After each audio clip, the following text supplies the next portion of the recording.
और आज हम बात करेंगे कि आखिर भगवान श्री राम को क्यों करना पड़ा था सुग्रीव के बड़े भाई बाली का वध। तो सुग्रीव ने भगवान श्री राम को अपनी व्यथा सुनाते हुए बताया कि बाली ने किस प्रकार एक गलत फहमी के चलते उसे पूरे राज्य से निकाल दिया, साथ ही सुग्रीव का सब कुछ छीनकर उसकी पत्नी को भी अपने अधीन ही रख लिया। सुग्रीव ने श्री राम को बताया कि सब कुछ छोड़कर राज्य से चले जाने के बाद भी बाली उसे मारने का प्रयत्न करता रहता है, क्योंकि एक श्राप के कारण बाली श्रैमुख पर्वत पर नहीं आ सकता था। इसलिए सुग्रीव उसी पर्वत पर हनुमान जी और जामवन जैसे मंत्रियों के साथ रहा करते थे, लेकिन बाली के भय से सुग्रीव उस पर्वत से बाहर नहीं निकल पा रहे थे। जब भगवान श्री राम ने ये सारी बातें सुनी तो उन्हें बाली पर बहुत क्रोध आया। उन्होंने सुग्रीव से कहा कि एक मित्र होने के नाते मैं तुम्हारी सहायता करूंगा। मैं बाली को मारकर तुम्हें भय से और तुम्हारी पत्नी को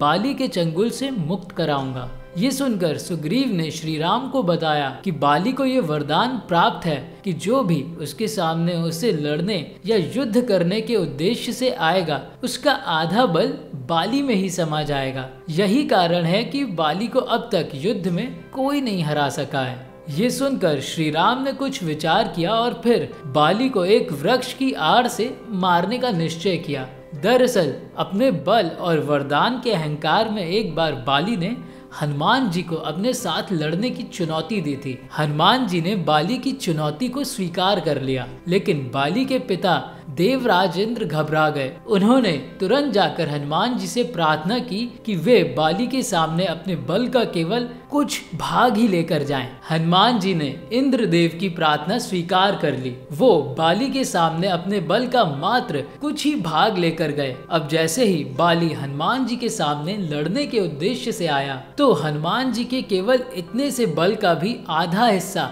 बाली में समाने लगा। तभी बाली को ऐसा लगने लगा कि उसके शरीर की नसें फटने लगी हैं। उसकी ऐसी हालत हो गई कि वो ठीक से चल भी नहीं पा रहा था। तभी इंद्रदेव ने बाली से कहा कि तुम तुरंत हनुमान जी के सामने से चले जाओ, क्योंकि इनके बल की कोई सीमा है ही नहीं। ये अतुलित बल के स्वामी हैं। तुम्हारा शरीर इनका बल नहीं संभाल पाएगा और इनसे युद्ध करने से पहले ही तुम्हारी मृत्यु हो जाएगी। बाली तुरंत हनुमान जी के सामने से भाग गया और इसके बाद बाली कभी भी युद्ध की इच्छा से हनुमान जी के सामने नहीं आया।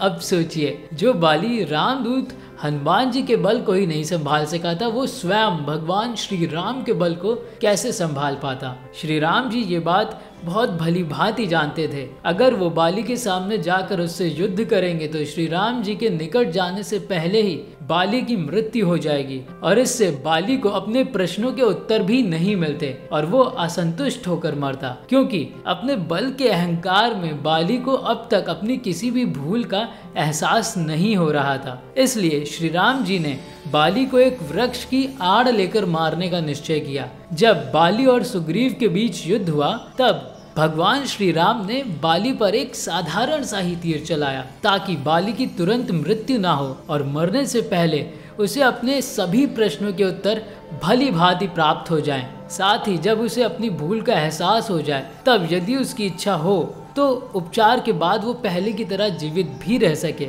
श्री राम का बाण लगते ही किसी की भी तत्काल मृत्यु हो जाती। एकमात्र बाली ही था जिसने श्री राम का बाण लगने के बाद इच्छा से प्राण त्यागे। इसका अर्थ था कि श्री राम ने बाली को मार डालने के लिए नहीं बल्कि उसे सबक सिखाने और घायल करने के लिए उस पर तीर चलाया था। तो मैं आपको बता दूं कि वाल्मीकि रामायण के अनुसार फिर जब तीर लग जाता है बाली को श्री राम का, तो श्री राम बाली से कहते हैं कि हे बाली, मैंने तुम्हें क्यों मारा है उसका कारण सुनो और समझो। तुम धर्म का त्याग करके अपने छोटे भाई की पत्नी से सहवास करते हो। सुग्रीव के जीते जी उसकी पत्नी रूमा का, जो तुम्हारी पुत्र वधू के समान है, उसकी इच्छा के बिना कामवश उसका उपभोग करते हो। इस तरह तुम भ्रष्ट, पापचारी और स्वेच्छाचारी हो गए हो और अपने ही भाई की स्त्री को गले लगाते हो। तुम्हारे इसी अपराध के कारण मैंने तुम्हें ये दंड दिया है। श्री राम बाली से आगे कहते हैं, जो पुरुष अपनी बेटी, बहन, भाई की पत्नी के पास काम बुद्धि से जाता है, उसका वध करना उसके लिए उपयुक्त दंड माना गया है। हमारे राजा भरत हैं, हम लोग उन्हीं के आदेश का पालन करते हुए अधर्मियों को दंड देते हैं। ऐसे में तुम्हारी उपेक्षा कैसे की जा सकती थी। दरअसल बाली ने अपनी गलत फहमी को दूर करने के बजाय क्रोध में आकर न केवल अपने भाई सुग्रीव को भरी सभा में अपमानित कर उसे ठोकरें मारकर देश से निकाल दिया था, बल्कि अपनी पुत्र वधू समान रूमा को उसकी इच्छा के विरुद्ध अपने अधीन ही रखा, जो कि बिल्कुल अनुचित कार्य था। भगवान श्री राम ने मुख्य रूप से उसे इसी अधर्म का दंड दिया था। आई होप कि आपको ये वीडियो पसंद आया होगा, और अगर वीडियो पसंद आया तो प्लीज़ वीडियो को शेयर करें, लाइक करें और सब्सक्राइब करें।